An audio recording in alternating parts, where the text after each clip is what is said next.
Yeah, let's start at the Supreme Court protecting access to the abortion pill. Now, some of you may have been looking at the protests going on over the last couple of weeks. Well, they've been doing it for the last year, but in particular the last couple of weeks. I wanted to cover this story last week, but I was waiting to see what the Supreme Court would do on Friday. And so on Friday, they did protect access to a widely used abortion drug by freezing lower court rulings that place restrictions on its usage as appeals play out. Now, as a result, the U.S. Food and Drug Administration approval of the drug mifepristone will remain in place while appeals play out, potentially for months to come. The case is most important abortion-related dispute to reach the high court since the justices overturned Roe versus Wade, triggering conservative states across the country to either ban or severely restrict the procedure. Now, how this dispute plays out will ultimately decide if it will make it more difficult for women to access this drug in the states that still allow abortion. So this is an ongoing dispute. It's going to keep going. You're going to see it in the 2024 election. Where folks are saying, hey, should this be left up to the states? Should the federal get involved? And it's interesting. I'm looking at some Republicans that are saying now, hey, we need to go ahead and bring Roe versus Wade back and allow the states to make the decision. So it's going to be really interesting as we see election season come upon us. All right. Well, what else we got? Yeah. So in Jackson, I talked about this before. Oh no, my apologies. I want to do the Kim Porter story. Then the second hour we'll do Jackson. But Kim Potter, the ex-cop who killed Dante Wright, will be released from prison today. I don't understand this. She's the former Minnesota police officer who killed the 20-year-old black man Dante Wright when he allegedly mistook her firearm for the stun gun. Mm-hmm. So she served 16 months in a Minnesota correctional facility for Wright's death. Wright was killed on April 12, 2021, after he was pulled over for an expired license tag. Now, we saw this during the same time that George Floyd trial was going on in Minneapolis. She was convicted of first-degree and second-degree manslaughter in Wright's killing. However, Judge Regina Chu sentenced the ex-cop significantly below the state minimum, citing that Potter was clearly remorseful. You guys may remember how she was crying on the stand. I remember. And then one of the family members said, "I forgive you," or something like that? No, not in this case. Not in this one. Yeah, okay. not in this case. That's another case that you're talking about. But yeah, certainly not in this case. So she was doing that crying and not one tear dropped. And so Judge Regina Chu gave her a lower sentence. But I do want to say this because it does feel like we're not getting anywhere and there's still a lot more work to be done. Mm-hmm. But I just want to remind the family that in 2021, 21 police officers in the United States, they were charged with murder or manslaughter, resulting in on-duty shootings, which is the highest in a single year. And in the past 5 years, 16 officers were charged in 2020, 12 in 2019, 10 in 2018, and 7 in 2017.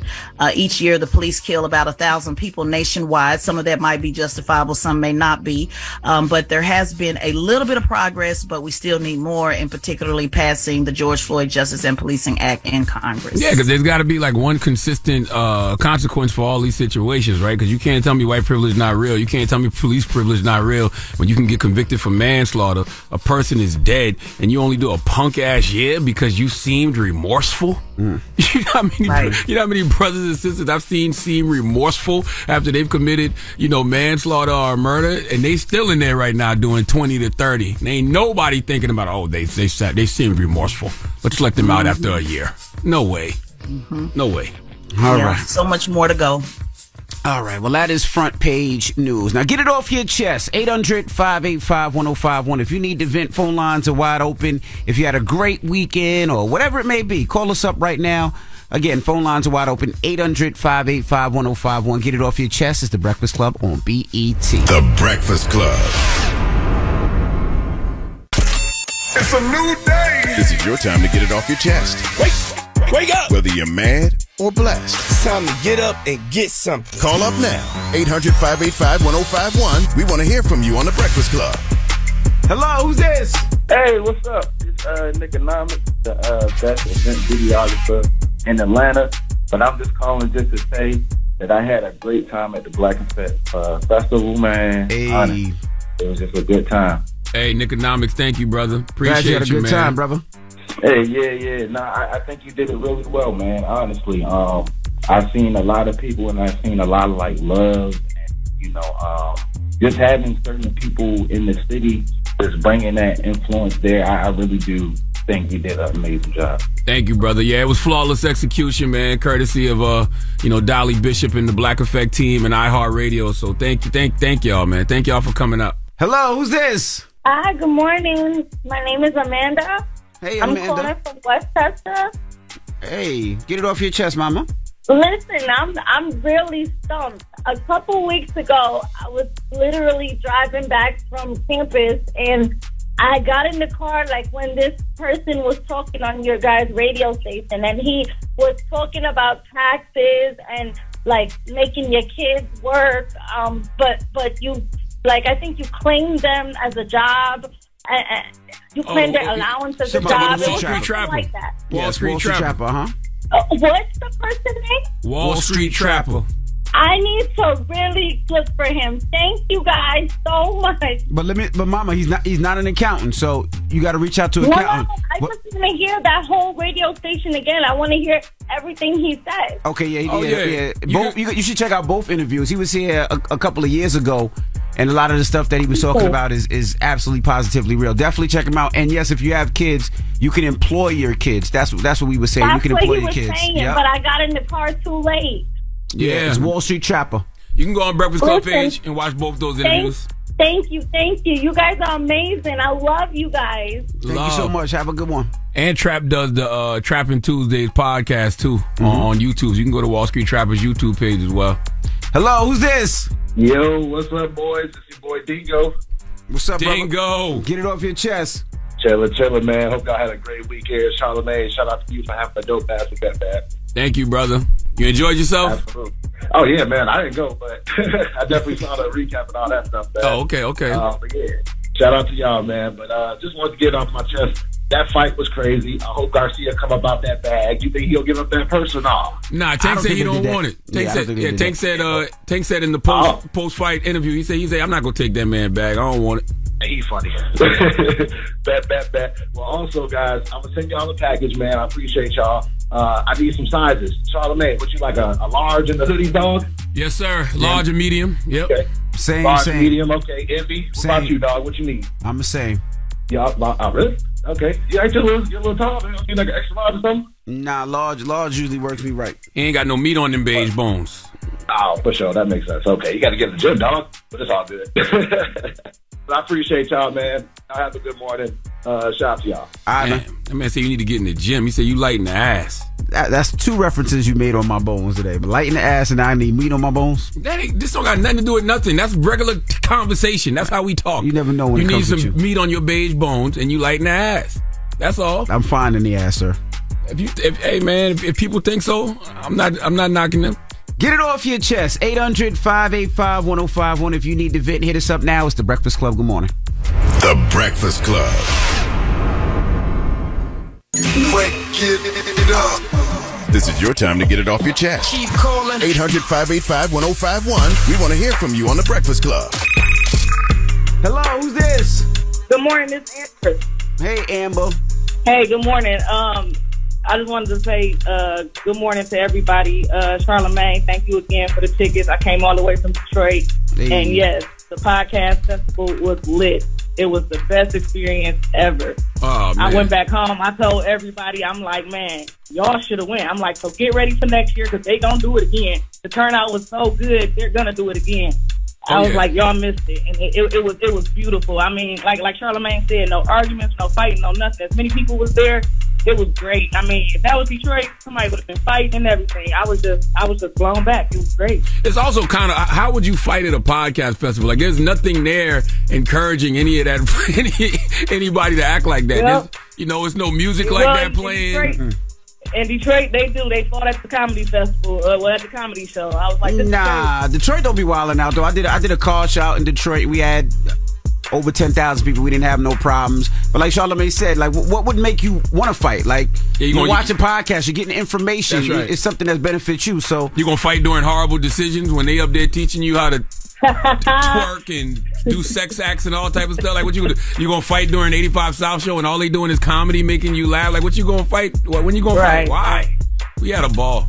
And Envy, I had bought tickets to your car show back in October, and my silly self read the date wrong. I went on Sunday. I'm looking like, where is it at? They like, oh, that was yesterday. Oh, you missed it. Well, we're going to be back there. Yeah, your tickets will still be good. Don't even worry about it. Your tickets will still be all right. Well, yeah, I just wanted to call and say thank you again, and to answer your question from last time, Envy. My birthday is the same day as yours, September 3rd. Hey, what you doing this year for your birthday? How old are you, if you don't mind me asking? I'm 30. You gonna be 31? Yeah, I'll be 31 this year. Oh, we gotta turn up then. Yeah, I gotta do something. I might go back to Atlanta.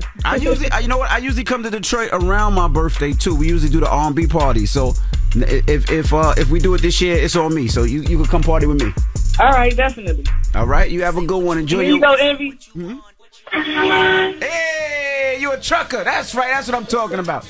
Be safe on the road. Yeah, you told me to call myself Big Amber. All right. Well, thank you, Big Am. Hello, who's this? What up? What's up, Charlamagne Envy? What up, brother? TY, man. What's happening, Get it off brother? your chest.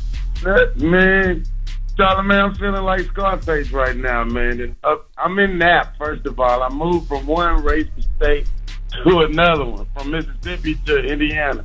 Man, they whooping us up here like they'll pull you over. You say one little jazzy thing, boy, they beating your ass. Damn. So I'm like Scarface, you know, if these down to crank up some down the ride. Well, so let's go ahead and start a revolution. Well, let's try the legal way first, man. You got to start getting some of them officers on camera. And then, we got to call Ben Crump or somebody to get down there and, raise some hell. Call Tamika Mallory and Until Freedom them down there to raise some hell. Facts, man. I know y'all done heard the story about these kids up here down. These kids don't care no more, man. Honestly, these kids don't care, man. But just be safe out there, brother. Y'all hold it down, man. You know it. Get it off your chest. 800-585-1051. When we come back, we'll tell you what celebrity is calling out for Ben Crump. All right? We'll get to it next. It's The Breakfast Club. Good morning. The Breakfast Club. Every damn Monday, man. How y'all feel? Tired. I could tell you tired. I'm tired, man. That's good. Everybody's tired on Monday. I'm tired. There's not a single person on the face of this earth who goes into work on Monday who's well rested. All right. Except for me, because I got 7.5 hours of sleep last night. I did. Morning, everybody. It's DJ Envy, Charlamagne the Guy. Let's get to the rumors. Let's talk Tyrese. Rumor has it. Rumor has it. Call out a name, or you gossiping, or you chatty patty. I'm gossiping. This is the Rumor Report. I mean, I guess we on the Breakfast Club. This is where the tea spills, right? Yes. On the Breakfast Club. Is there ever a good reason to talk about Tyrese? Yes, Tyrese wants you, all the fraternities, all the HBCUs, all the black fathers to unite. He wants everybody to go to the courthouse on Tuesday, the Fulton County Courthouse on Tuesday, for a peaceful protest for the brother Tyrese. And this is the reason why. What happened to Tyrese? I just want things to be done according to the law. I'm also going to call on my brother, Attorney Benjamin Crump, to join me. Judge Kevin M. Farmer. We attempted to get this man thrown off the bench. He ends up calling my ex-wife a bitch. Oh. He said this in the private chambers of his office in front of a black woman named Tanya Mitchell-Graham, who's my attorney. Now listen, we ain't together no more, but I have never referred to the mother of my child as a bitch. To hear this man, this white man, who is supposed to represent the law, to refer to my ex-wife and the mother of my child as a bitch, why is he still on the stand? I'm sorry, y'all. Let's just take a moment to give Tyrese a round of applause. Finally, Tyrese has found a cause that has nothing to do with him. This is a worthy cause. So stop it. I'm not used to Tyrese making sense. Yeah, so Tyrese, of course, he's in court for his divorce, and he is claiming that the judge is being racist, and he called his ex-wife, Samantha Lee, a bitch. And Tyrese is asking for, everybody to go to the Fulton County Superior Court on Tuesday in Atlanta at 9:30 a.m. for a hearing in his divorce case and to peacefully protest. Yeah, we can't prove the racist claims against the judge, but if the judge is out here calling his ex-wife a B-word, and who else? He said somebody else too, right?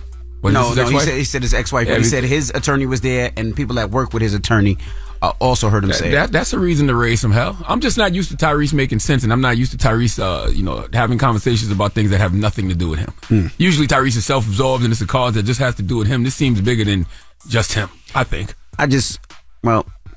He left me a message this weekend. That's probably what it was. I didn't even listen to it. But I just hope people believe him, because Tyrese has sometimes left sometimes with things that weren't true. Yeah. You see what I'm saying? Yeah. So as I say, he's making sense right there. I'm not used to Tyrese making sense. Sorry, y'all. Yeah. All right. So ex-NBA coach Phil Jackson, he said he stopped watching basketball when players started wearing slogans on their jersey like justice, equality, Black Lives Matter. This is what he had to say. Do you still watch a lot of basketball or no? And they went into the lockout year and they did something that was kind of wanky. They did a bubble down in Orlando, and they had things on their back like, justice. And I made a little funny thing like, justice just went to the basket and equal opportunity just knocked him down. So my grandkids thought that was pretty funny to play up those names. It was trying to cater to an audience or trying to bring a certain audience into play. And they didn't know it was turning other people off. We've had a lot of different type of players that have gone on to be like, Bill Bradley was a senator, but their politics stay out of the game. Yeah, it's separate. Doesn't need to be there. Oh, knock it off, Phil. Yeah, I mean, Phil, you had a player that started that trend way before it had anything to do with social justice. His name was World Peace. Okay, you won a championship Meta World Peace. Knock right. it off. Come on, stop. Well, Jalen Rose spoke out about it. Hall of Fame coach and 11-time champion Phil Jackson claims to have stopped supporting the NBA because it became too political when it went into the bubble and was catering to certain audiences by putting slogans on the back of jerseys and Black Lives Matter on them. The same Phil Jackson that won championships with some of the greatest black athletes in the history of the game. Michael Jordan, Scottie Pippen, Shaquille O'Neal, Kobe Bryant made millions on their backs and off their sweat equity. You're sitting up watching a game with your grandkids and y'all think it's funny when justice passes the ball to equal opportunity? When somebody shows you who they are, believe them. So stop watching forever. Yeah, I mean, also, why would you speak out against that? Like, that's the highest level of privilege, right? Just because something doesn't impact you, you don't want to hear about it. Phil don't have to worry about the things that these people are fighting against. And if you don't remember, that was on the heels of the protest during 2020 summer with the murder of George Floyd and the death of Breonna Taylor. And lastly, well, it looks like Ashanti and Nelly might be back together. They were seen together. Girl, don't be telling these stories without your fan. All right, let me go. Come on now. Don't be talking these stories. Don't be talking about people's relationships without your fan, I got girl. my fan. Come on now, girl. Give me that Monday morning tea. Now, girl. Tea. I know everybody was watching the fight. Now, some of y'all were watching the Tank on Garcia, but no, that's not what these people were watching. There were things going on in the crowd. That's right, because you see who Nelly walked in there, and of course, on one side, he had Jermaine Dupri, and then on the other side, stop the music, Ashanti. Dropping the clues bomb for Ashanti. That woman is aging like the finest of wines, ain't she? There's more. There's more. Because, after, they performed together in Las Vegas, Sunday at Tao Beach, and they just weren't, performing. She was whining. She had her little badonkadunk on his crotch area, and woo! Why hers got to be a badonkadunk? You don't got no nickname for his crotch area? A little paponkadunk? You don't think so? No. You don't think so? No. Because they say badonkadunk is booty, so penis. Okay, padonkadunk. All right, so her badonkadunk was on his padonkadunk. Ooh, now you talking. And we got a little audio if you want to hear it. Now I heard Shad Moss grabbed his fan. Oh, and he had some advice for. I was going. He had some advice for Nelly too, girl. What was his advice for Nelly? He said, "Yo, Mo, I know we not seeing eye to eye, but from little bro to big bro, stop playing and marry this woman, bro. You like 50? Sit your old ass down. This is your queen." Good advice. Now, I'm going to tell you why that is good advice. That's always good advice when a man tells you, you should marry a woman, right? He's recognizing that this is a good woman. You can't do no better. You should be with him. But it sounds better when it comes from another married individual.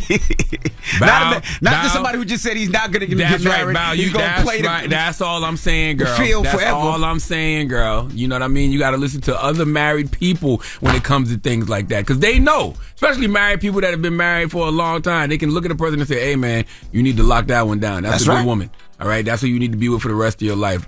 Bow, good advice, might be wrong messenger. Definitely all wrong I'm messenger. Saying, girl. All right. Well, that was Charlotte N.E. with the T. Ooh. C&E with the T. C&E with the T. I like that. No, you don't. I don't. No. All right. But, all right. It's entertaining. Yes, it is. All right. When we come back, we got front page news. And also, we have Angel Reese and Flo J. Johnson joining us. Of course, they're the 2023 NCAA Women's Basketball Champions. They did the Tony Yayo on them haters. And we're going to talk to them in a little bit. So don't move. It's The Breakfast Club. Good morning. The Breakfast Club. Your mornings will never be the same. Your company has goals this year. Find the right people to help you achieve them with ZipRecruiter, where 4 out of 5 employers get a quality candidate within the first day. Try it free at ZipRecruiter.com/breakfast. That's ZipRecruiter.com/breakfast. Morning, everybody. It's DJ Envy, Charlamagne the Guy. We are The Breakfast Club. Now let's get in some front page news. Now we have Tez and Figaro here. Good morning, Tez. Good morning, DJ Envy, Charlamagne, and The Breakfast Club family. The Hood Whisperer, what's happening? Hello. We'll start off with some quick sports now. Basketball, of course, is playoff season. 76ers finished off the Nets, 96-88. They're going to go head to the next round. The Suns lead the series 3-1. Heat lead the series 2-1. The Lakers lead 2-1. The Knicks lead the series 3-1. The Warriors tied the series 2-2. Celtics lead 3-1. And the Timberwolves lead 3-1. Dropping a clues bomb for them New York Knicks, too, that's man. That's right. They balled. And we got to congratulate Javonte Davis.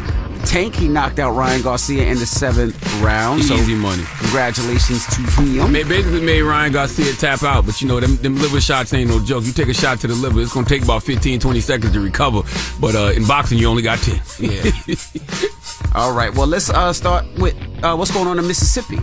Yes, so family, bear with me as I explain this because this is so important. On last month, I believe, I covered a story about how Mississippi was, taking over and creating a new police force. Mm-hmm. And now they're not stopping at the police force. Now they want to control the court. So Mississippi Governor Tate Reeves on Friday signed House Bill 1020, a controversial piece of legislation that will create a court system of unelected judges and prosecutors in the Capital Complex Improvement District, known as CCID. Now, CCID is a portion of Jackson. So on Friday, the NAACP sued the governor, citing that the 2 new state laws are racially discriminatory because they focus only on Jackson, a majority black city.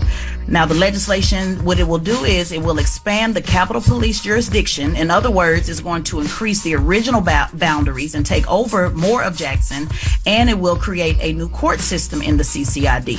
Now, instead of allowing the black citizens to elect their own judges, the new judges will be appointed by a white Chief Justice of the Supreme Court, and the new prosecutors will be appointed by a white state attorney general. It is also important to note that the Capitol Police is also controlled by a white chief who answers to a white public safety commissioner who answers to the white governor. Damn. So in other words, black citizens in this majority black city, they're not involved in the process at all. So let me recap this in simple terms, just so in case you missed anything that I said. Bottom line is the Republican governor is saying, hey, we want to do something to address public safety, so we're going to take over policing and create a new court system. And the advocates are saying, hey, if you want to address public safety, fine. But instead of creating a new court system, allow this majority black city to be able to elect their own judges, and the state should just give Jackson more money to hire more city police officers. So Democrat Representative Robert Johnson said, quote, people seem to be offended by black people running their own city. I think this is the last straw. This is going to make everybody mount up and organize and do what we have to do to take the city and state back. So they can just take away citizens' right to vote like that for such an important cause, and y'all still afraid to say the word fascism? Right. That's exactly what they're doing. Like, man, that's wild. Yeah, and the mayor referred to it, and I recovered the story last month as apartheid. Like, this is a really, really big deal, guys. And so we'll see what's going on with that lawsuit. And basically, again, elected judges is so important. We don't talk about it enough. We talk about federal. We talk about, who's running for president and Congress, but I can't stress enough that elected judges have everything to do with how your city is ran. And this is bottom line taking this away from this majority black city. That's crazy, yeah. Now, what's going on in San Francisco now? California Governor Gavin Newsom is directing the California Highway Patrol and National Guard to assist San Francisco authorities in combating the fentanyl crisis in the city. The two agencies will be partnering with the local police department and the district attorney's office to attempt to stem trafficking of the deadly opioid. Now, the four agencies together are expected to crack down on crimes linked to fentanyl and increase law enforcement presence in public areas. However, Newsom's office vowed that the operation will not target those with drug addictions, instead focus on drug suppliers and traffickers. Now, we remember this, right? That happened with the crack epidemic when they focused on, drug users as well. Exactly. So Newsom is saying, hey, this is not going to be the problem this time. We're only going to focus on drug suppliers and traffickers. And the multi-agency effort comes as San Francisco grapples with an alarming rise in deaths linked to fentanyl, a drug that is more potent and deadly than heroin. And I want to make a note that San Francisco is 39% white and only 5% black. Why am I making that note, Charlamagne? Well, I'm glad you asked, because when the crack epidemic happened, it was targeted on mostly black folks, as we know, and there was not any, making any distinction between those who were doing the drugs versus those who were selling it. Everybody was pretty much convicted of the same thing through the mandatory minimums, and that is what they called the war on drugs. So I'm going to be very interested in seeing how this plays out. Well, I'll tell you one thing, they're promoting this wrong. They have to promote and market this to the people who actually use cocaine and other drugs. Like, they should say things like, wouldn't you like to have some fentanyl-free cocaine? Like the same marketing they gave gluten, they have to give fentanyl. Wouldn't you like to get high and not die? Then join us in the fight against fentanyl. That's what you need. Because if you don't use drugs, you really don't care about this situation. You really don't. If you don't use drugs, you hear about it. But if you don't use drugs, like, you'll just hear it and keep it moving. But it's a trickle effect, right? Because you got the drug dealers in areas that's messing up the community and serving people in the community. But them too, they can go to jail now if they serve people fentanyl. So they should want fentanyl-free cocaine too. And then you got the users who might not have the money to purchase the stuff that they're trying to purchase. So what do they usually do? They usually rob and steal and get the money. That's right. So it's a trickle effect of how it affects people. They should stop demonizing those people and trying to criminalize those people and talk directly to those people, because they're the ones that are impacted by this the most. They're the ones that absolutely positively want fentanyl-free drugs. They should be wanting fentanyl off the street more than anybody, because they're the ones that get high and die from it. Cater to the users is what I'm saying. I think they need to get the users some help. Yes. That's what I didn't hear. That's what Taz said, though. Taz said that's what Taz was talking about, in the difference between the war on drugs when it was crack and whatever. It's definitely not a war now. You wouldn't call this a war, would you, Taz? No, I definitely wouldn't call it. I definitely, wouldn't call it a war.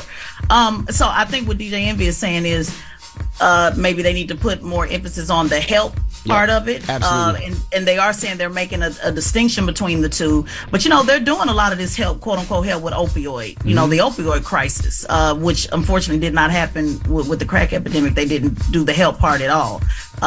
So I think you guys were saying the same thing. I'm not sure we're about saying the same thing. Don't demonize the user, right? And weaponize their addiction against them. Cater to the user. Right? Because the user is the one who would want this fentanyl-free cocaine more than anybody. Fentanyl-free drugs more than anybody. Whatever happened to that doctor that came up here that was using the whatever happened? That's a good question. That was a great interview, by the way. The doctor, remember the doctor you said he was using the heroin and they got mad was using heroin and yeah, Dr. Carl Hart. And how we need to normalize using heroin. And, exactly. Where is Dr. Carl Hart? Ain't nobody. I haven't seen Dr. Carl Hart in a minute. I just want to make sure he's not strung out. Right. If he's strung out, then boy, everything you said was a damn lie. I need to make sure Dr. Carl Hart's strung out. Dr. Carl Hart needs to show up every 2 months just to let us see him, so we make sure he ain't strung out. Jesus. Okay. All right. Well, thank you, Tesla Figaro. Hey, and make sure you subscribe to the Straight Shot No Chaser podcast on the Black Effect iHeartRadio podcast network, man. And salute to Tez. Tez was on the Women in Podcasting panel this weekend at the Black Effect Podcast Festival. And, you know, Tez does what she does. Pastor. She's a pastor. She's a pimp. Okay? She's a political pundit, a player, you know. She was doing what she does. That's right. Yeah, and let me just say this, guys. So do make sure you tune in, because I do want to give you 5. We didn't get a chance to get to it today, but for those that did not make the have an opportunity to join us this weekend, I do want to give you 5 tips this week on my podcast on what you need to do to start your podcast. So we want to make sure everybody gets that information for the family that couldn't make it. All right. All right, when we come back, we have Angel Reese and Flau'jae Johnson. You know them. They're the 2023 NCAA Women's Basketball Champions, and we're going to kick it with them next. So don't move. It's The Breakfast Club. Good morning. The Breakfast Club. Morning, everybody. It's DJ NV, Charlemagne the Guy. We are The Breakfast Club. We got some special guests in the building. Yes, indeed. Boom, boom, boom, boom, boom. Champs are here, ladies and gentlemen. Flau'jae Johnson and Angel Reese. Welcome. Good morning. How y'all feeling? Great. Like a champ. Like a champ? Like a champ. Like a champ. Well, first of all, congratulations on the win. Thank you. How's it feel? I feel good. Feels great. I mean, some time has passed now, so, you know, things have sunk in. Has it really sunk in that, oh, we the champs? Yeah, it's sunk in. Yeah. It doesn't sunk in. We've been traveling. We've been on tour for the last 3 weeks, so it's been lit. Okay. I'm happy y'all won, even though I'm a Gamecock fan, because I'm from South Carolina. You know what I mean? That's my wife's alma mater. But I'm happy y'all won because, you know, y'all beat the team that beat us, so I'm happy. Yeah, most def. We did it for the SEC. Most def. I saw you say that though, Angel. Yeah. No, it was for the SEC for sure. Word. Yeah. They sisters for sure. So now let's talk about the first. Let's talk about the game. How did it feel to win and all this press that's coming on after it, right? Because people are talking about less about the game per se and more about the this and more about the chipping and the chirping and all that. So how does that feel? Because they're taking it outside of sports, and I don't know if that's what you guys necessarily want. Yeah, no, I feel like we didn't get a lot of the praise that we should have got for the game, because we did work hard for the game to win that game, and it took a lot to get to the championship for sure. And a lot of people didn't think we were going to be there. I mean, everybody talked about our non-conference schedule was weak. They didn't like our coach, all this and that, but then we got there and we won, and then it was just feel like it was taken away from us kind of from everything. But I mean, to be a part of history like that where 9.9 million people watched that game, I mean, I guess the good comes with the bad. I mean, that's got to be the most watched women's college game ever. And men's. In history. In history, yeah. It was crazy. That's lit. More people watch the girls than the boys. And they played your song after y'all won, right? Facts. I was holding the trophy and they started playing my song, Big 4 Freestyle. It was crazy. So that wasn't playing? Nah, DJ Shauna, shout out to her. But we met her when we first landed in Dallas, and I was telling her, I rap, so you need to be playing my song the whole time while we here at the Final Four. She was like, for real? So come happen, we going in lineup, she playing the instrumental while we going, calling our name. I'm like, that's crazy. And then when we won, she played it, and man, it was crazy. American Airlines Arena was turned. What do you love more, rap or basketball, Flau'jae? I love both of them, for real. I feel like I got a strong passion for basketball because it's a continual way to reach growth, and you can never reach perfection, even in music. But I feel like I got more time with music. With basketball, the ball gonna stop bouncing one day. You know what I'm saying? But music, I feel like that's forever. So I'm just trying to hone in on basketball as much as I can. I met your pops back in the day. Really? Yeah, because like I said, I'm from South Carolina, so the DJ for Pure Pain was DJ B-Lord, and he was from South Carolina, so he would always be playing the Pure Pain drops, be playing all the music. They would always come through the market, Charleston, South Carolina. Friends was a big record. One. Yeah, that was the one, man. 2000s, man. That's why it's just so important for what I'm doing. Just trying to make sure I keep that legacy alive, because a lot of people don't know. Because you're from the South, but a lot of people around the world, and they starting to know and understand my story. So that's why it's so important for me to finish it out and tell it and go the biggest route. Yeah, I was saying earlier, I said, should she redo Friends? But I'm like, nah, it probably wouldn't be good for her image. I want to take some time with that. You know what I'm saying? I feel like in Savannah, you know what I'm saying? In the South, that's a classic record. Absolutely. You know what I'm saying? So when I come on there, I want to make sure I come correct and with everything I got going on right now. Not right now, but it's no telling. Absolutely. Now, Wayne reached out to you, said he wanted to do a record with you. What's that? How was that conversation? Y'all pulled up at me on the car show too. Y'all came to the car show, right? No. Oh. Yes. Yeah, her. Yeah, mama, yeah. But no, Wayne, he was on ESPN, shout out Sue Bird. But she was like, Flau'jae? He yeah. Shout out Kim Moki though, because she really threw the alley-oop. She telling him, I got a rapper on my team, you need to get with her. He on ESPN, they plugged me. He's like, yeah, we finna do something musically. So I hit up his manager. He send me the open. I'm like, I'll do you one better. I'm pulling up on you. He got a show in Atlanta this weekend, so I'm gonna pull up on him. We gonna cut that, and it's going up. You scared? Scared of what? You get on the record with Wayne. Nah, I ain't scared. Nah, because when y'all hear what I'm finna put them on, y'all gonna be like, oh, you know what I'm saying? Like this the moment I've been waiting for, Charlamagne. Like for real. So I'm really excited that I finally get to like show the world on that stage because that's a legendary feature. Absolutely, it's one of the top 3 greatest rappers of all time. Top 3 for sure. How did this relationship happen outside of basketball? In the summertime, it was rough. Whew, child, it was rough. In the summer, you didn't like her like that? I didn't. You know, it wasn't that I didn't like her. It was like I didn't know she was gonna make it. She showed up late. She used to come in there talk trash. The team didn't like her. I know the team didn't like her because they didn't want to play with her. And I was like, I want to play with her, but I was telling her like, you can't talk to me how you talk to somebody else. Like we cut from different places, so she understand that. Coming as a freshman, it was hard, but then I don't know. Going through the season, we got locked in. Yeah, click. I didn't like you, Flau'jae. Why you so? Oh man, she was late showing up. Hold on. Let me really tell you why. I was in pickup and I was killing them for real, but I was talking trash, like talking wet. Crazy.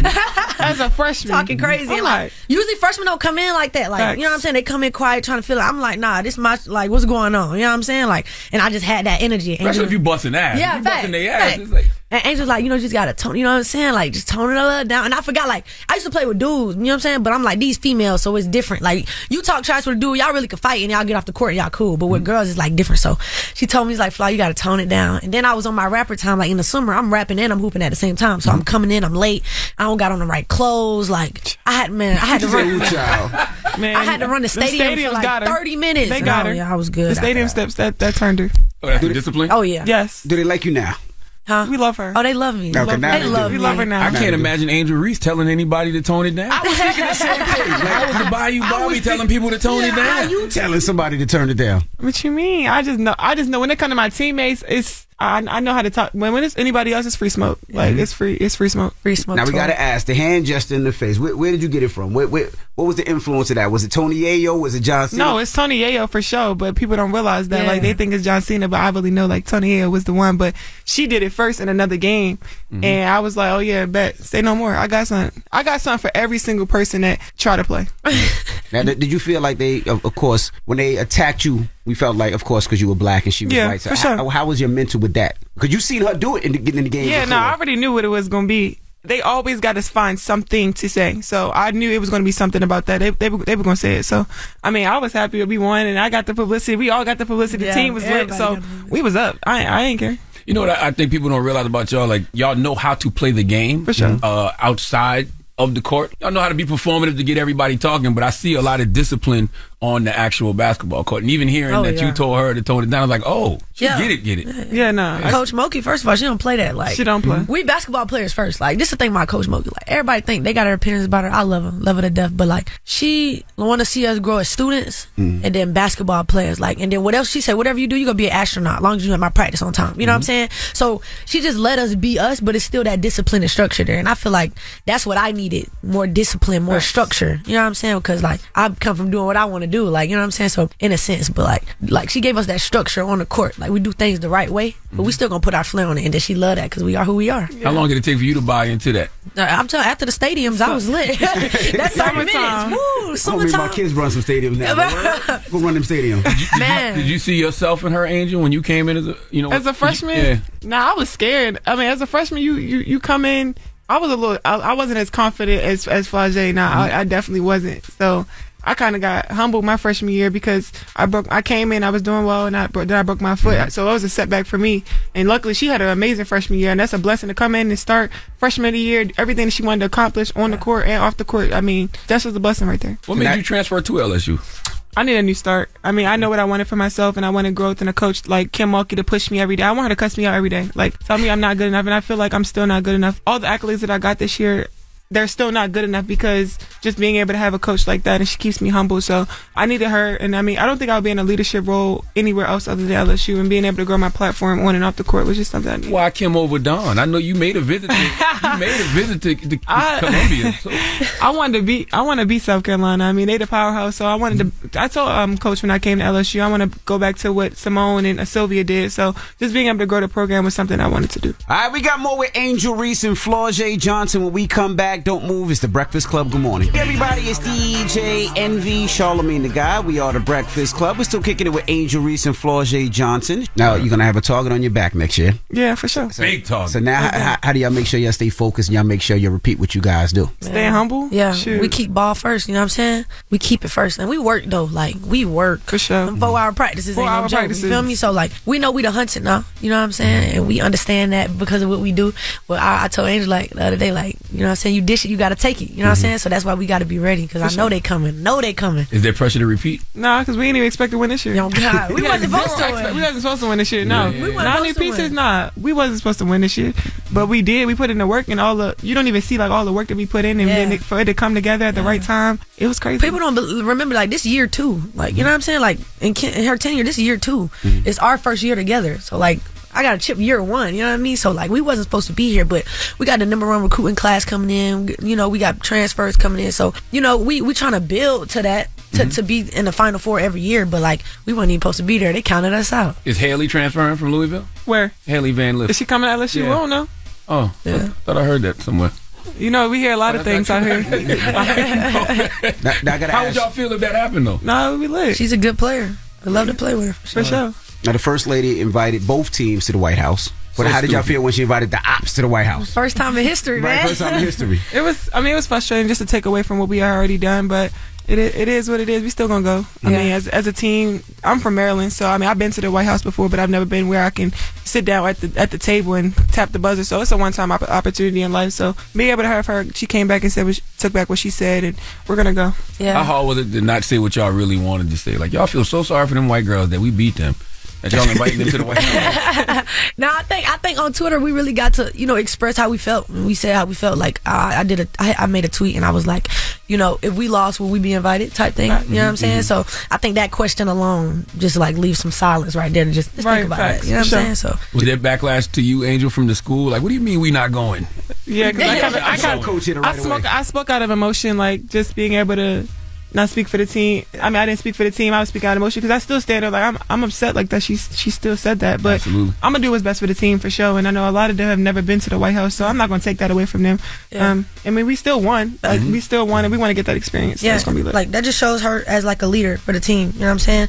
To like go back and be like, okay, I was speaking out of emotion. I took that. You know what I'm saying? And be able to give us that opportunity. You know what I'm saying? Did it open your eyes to what white America looks at y'all like when they started saying y'all aggressive, y'all this, and then you go back and you see the white girl do the same exact thing? Did that open your eyes at all? I think that's why it was so big. You know what I'm saying? Because it was like they did the same thing. You know what I'm saying? And it was blown out of proportion. But I think like it's time for this, like, take this situation and grow the women's game. For sure. Word. It ain't black and white. It's ball players on the court. Right. You know what I'm saying? I feel like we so far from that. So I think this right here just grew the women's game. Like, we got superstars in women's basketball now. It's been unheard of. You have an Angel Reese. You got a Caitlin Clark. You know what I'm saying? Like, that's never been heard of before. Like, so I think, like, that moment was pivotal, and it was what it was, but it, like, grew the game in a crazy way. For sure. Yeah, I can't believe we were debating trash talk like that. Even when people said, well, no, what Angel did was different because she followed her around. And Yeah, nah. Like, who cares? You saw Dylan Brooks and LeBron? They were going at it. Like, that's what I'm saying. They get to it. Like, when I'm from Baltimore, like, that's what we do. Like, we talk trash. I just heard it. Yeah, we did. That's what we do. That's what we do. Like, that's just what we do. So, like, I ain't never gonna stop doing that. Anytime I'm gonna do that. For sure. Pop it. Do you feel like the conversation should have been more about the double standards of gender as opposed to? That's what I'm saying. Like, how can we grow the game? How can we grow the game when y'all putting black and white in the picture? It's women's basketball. Like, we're both being successful women in the game. I mean, people are watching women's basketball because of me and Caitlin now. That's right. They're literally, and we're kind of being the face of women's basketball. I understand that we're going to go down in history for this. Like, when I look back at it and I come back and come to LSU when I'm about 50, 60 years old, I'm like, damn, we just did something. Like, we were a part of history. And even with the NIL stuff, like, me and Flau'jae, we're leading in NIL as black women. Like, you got to realize that. So just being able to be in this moment, I mean, I embrace it for real. Will you still have those lashes at 60, you think? Yeah. I'm a if you see my mama fine, and she 50, so she, yeah. Word. I was gonna say, do you guys want to play WNBA? I mean, I want to play in the WNBA, but I know I have a career outside of it. I mean, you're making it's more not, money than WNBA I am. players, I mean, I'm not in no rush. Trust me. We already said it. We're not in no rush. We chilling right now. I want to win as many championships as I can at LSU and do as much as I can at LSU. So I'm chilling. But I think that should put like the WNBA on notice for real. For like, sure. Y'all got to start getting right. You know what I'm saying? Because like we in college right now. We getting charter flights, free food, all of this, right? Charter flights. We getting paid. We got NIL now. It's like, give me something to wanna. You know what I'm saying? Wanna like, go. You know I think y'all gonna be the generation to change the WNBA. For sure. I think so, too. We watching y'all now and paying attention to y'all now. We got time, yeah. And when y'all get to the WNBA, that rivalry not gonna stop. Facts. We still gonna be wanting to see Angel and Caitlin go at for sure. it. Yeah. sure. It's gonna be lit. How do y'all stay focused and disciplined though, being that y'all are making money now? Man, I just like live the same way. Like I'm a college student. I feel like this is the best year of my life. I don't have to pay no rent. I don't have to do nothing. You know what I'm saying? Like I'm trying to stack. What? We get free asking, food. what car are you finna buy? No, I need an NIL deal for Come the car. on, I'm not literally. paying. My mama still pay my car note, so I'm cool. Yeah, I'm like- saving as much as I can. Whatever she need, I make sure she has. So it's been good. What kind of car you got? I need some Altima. Okay, see, I'm chilling. nice and practical. Keep it cute. Now, how tall are you guys? I'm 6'3". I'm 5'11". 5'11". So we have this conversation, I'll right? post both y'all up. Play with me. Okay. And wait, let me say, how tall are y'all? Because I know men be lying about their height. Y'all be 6 foot. Don't I'm ask 6 questions. You like 6 foot or you 5'10"? I'm 6 foot. How tall are you? Don't be asking questions. It ain't in your business how tall. He's I am. 5'1". He about 5'1". I'm 5'7". Would y'all ever date a guy that's No. Wow. No. the size of Sean? Y'all I'm sorry. already missing y'all blessings. Short Kings, No. I'm sorry.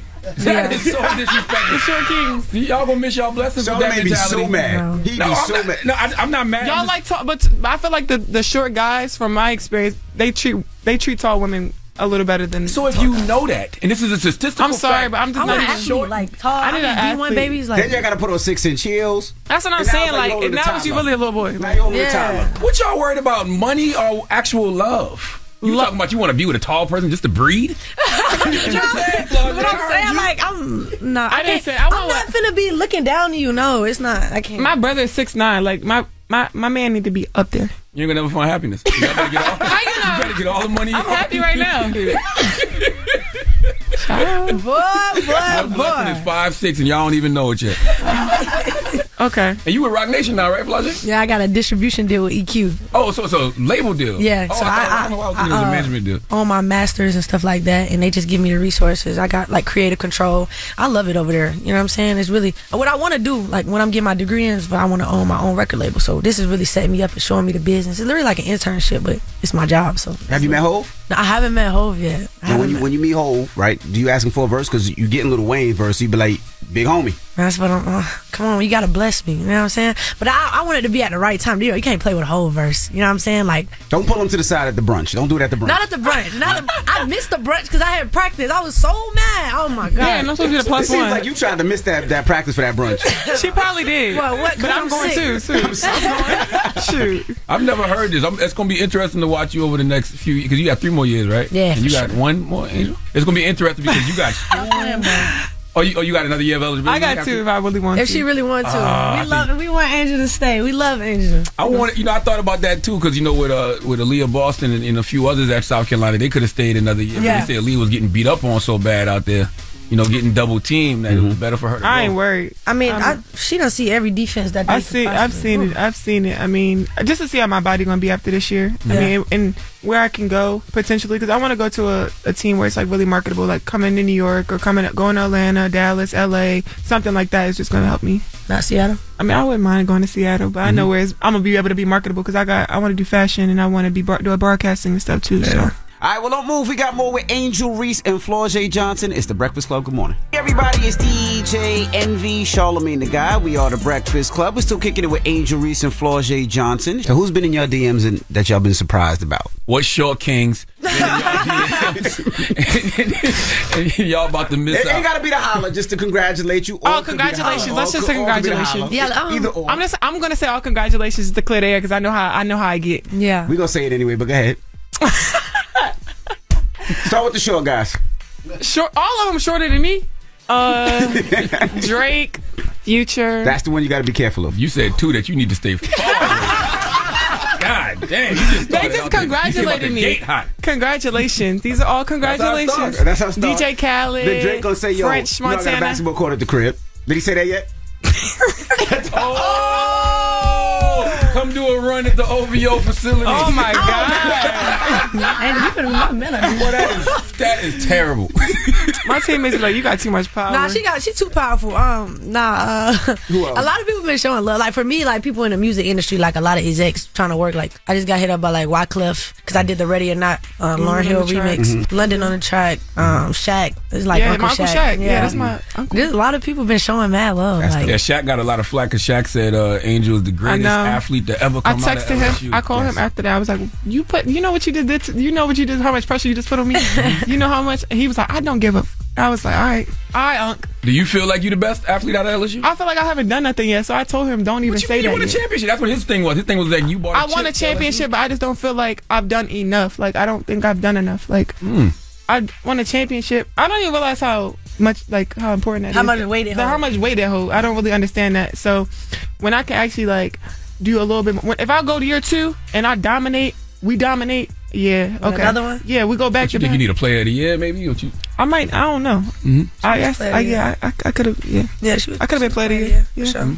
So I mean, that's what I'm saying. What do you think you need to do more? What do you think? Probably. I mean, that's probably gonna hold some weight. A player of the year. Another championship is gonna hold. What's gonna hold weight? Because I feel like I'm getting the treatment, like the Joe Burrow treatment up there. Like I feel like I'm getting that type of treatment. But like another championship, maybe a player of the year would hold some more weight. But I ain't holding no weight yet. Flauja, you think you can handle the next few years of trying to recording the album, basketball, and school? Yeah. I got a team now. Before it was just me and my mom, and she was doing an amazing job. But like, I have a team now, and they really see the vision. It's hard to execute stuff when people don't see your vision and understand what you want to do.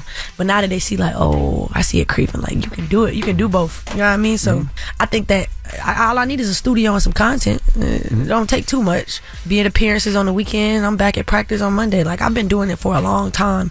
But now, like, having a set schedule and just being disciplined in that schedule and sky's the limit. If you see one starting to slack, whether it's school or basketball, would you put the rapping to the side? Oh yeah, for sure. Okay. I'm tightening up for sure.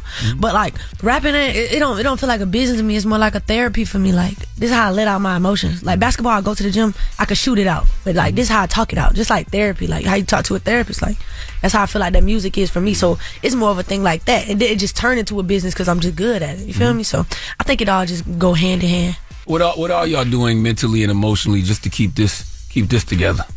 Writing stuff down. I feel like, and I pray a lot. Like I got closer to God this year. I feel like I do a lot of devotion. I read a devotion every day. Just being able to pray every day, and then just write down a lot of thoughts and talking to my mom a lot. So yeah, I think God take away a lot of that.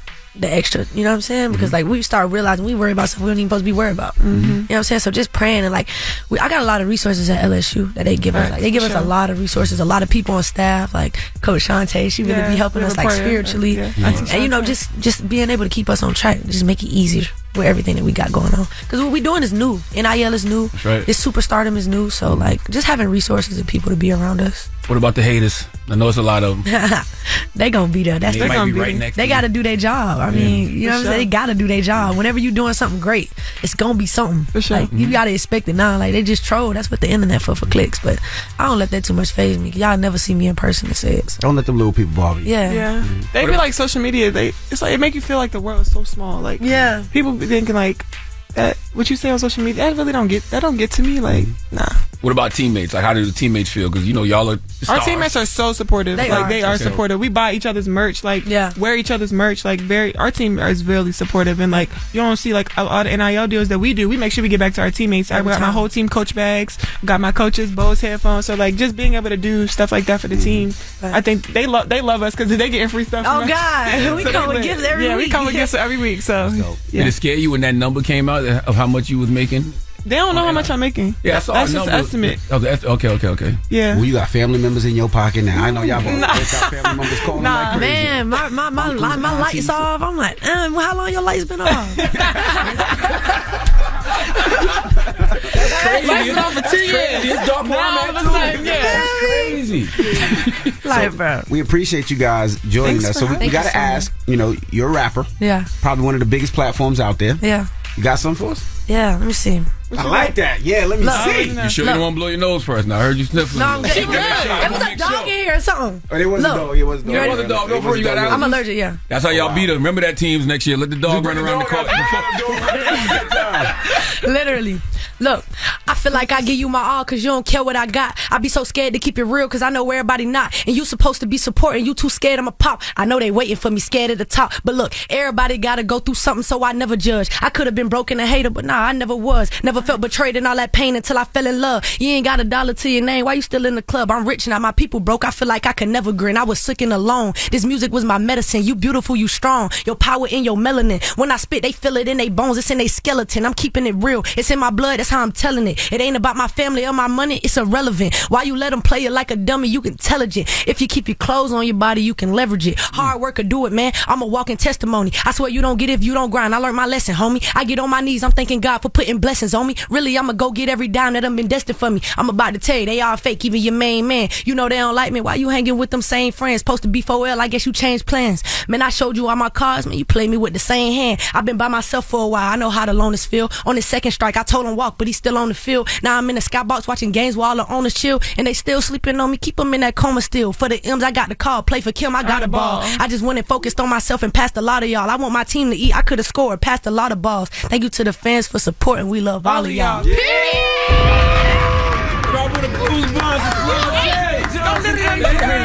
Angel was her biggest hype woman. That's my video vixen. I'm the video I saw vixen. you on the pivot doing the same thing. I'm like, yo, Angel really. dope. Yeah, no, I know. That's dope. Well, shout out your team and all your friends. Shout and out family, to everybody. You know what I'm saying? Shout out to, man, first of all, shout out to God for making this happen. Shout out to Kim. Shout out to the team, man. Shout out LSU. We love you, Baton Rouge. The Bayou Barbie. You know. You gotta write a verse for Angel. Most definitely. Oh, no, you gotta give him. Oh, man. This is my little bar she got for me. Go ahead. No, I can't, because that's can't give it to him just that's yet? the Wayne one. So I'm gonna okay. They gonna hear it. I got it here. You got a little one in there? Oh, you gonna name drop her in the song? What? She already y'all dropped all me. on it. Yeah, y'all got come on, it. you know it. Y'all know what y'all doing. You know it. This is Right.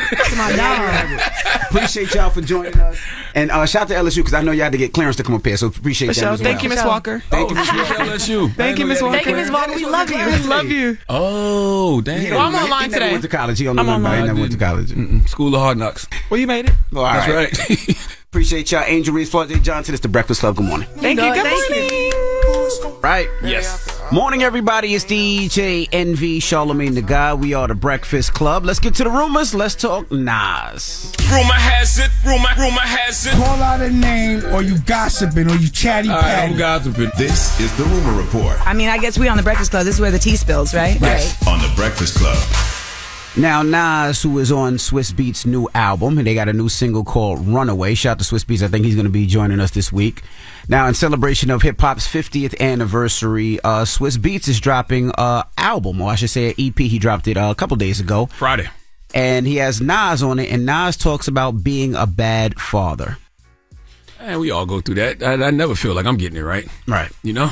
Yeah, me too. You know, at times it's like, you know, your kids have games, but you also have things that you have to do, and it's a balancing act, and you try to balance it as best that you can, but you do realize that sometimes when you offer the finances, the financial stuff, so they don't have to pay for college, and they get the best schooling and the best this and the best that, sometimes that means you might miss a game, or you might miss a recital or something like that. That's just part of it. Like, I'm talking about, like, the time, right? Like, that's what you're speaking of, too, but I'm talking about, like, the just projecting your own insecurities and anxieties onto your children, projecting your own traumas onto your kid. You know, that's like the hardest part, I believe. Yeah. And you know, there's no manual to being a father or a mother, even though there's a million books written about it. Everybody got a plan until they get punched in the face. Yeah. You know what I'm and saying? I think everybody's situation is different. You can't follow anybody's one thing, but you know, it's like you said, there are a zillion and one books, but everybody's situation is different. That's right. So none of us ever feel like we got it all the way right. And when you start having more kids, you know, I guarantee you the youngest get treated way different than the older did. You know, yeah, because you're trying to figure it out. The first child and the second child. I know that. My oldest is 14, and she tells us all the time the differences she sees. Absolutely, and the way we raise the younger ones as opposed to her. So imagine. Shout out to my wife, Gia. We are actually writing a book, Real Life, Real Family, where we talk about raising our children at different steps. You know, we got one that's 21, and then we have one that's 1. So, It comes out next year. It's gonna be very interesting. And like you said, it's you kind of learn from the first one. Absolutely, it's on the job training and what not to do. I'm sorry. Yeah, I'm sorry, oldest. Yeah. Now Cardi B. Now, according to allhiphop.com, they obtained legal documents that show that Cardi B has given the right to start seizing property owned by Tasha K. So that's what happens if you sue somebody and they can't pay you. Then you can start garnishing their wages. You can start seizing their property, their assets. Mm-hmm.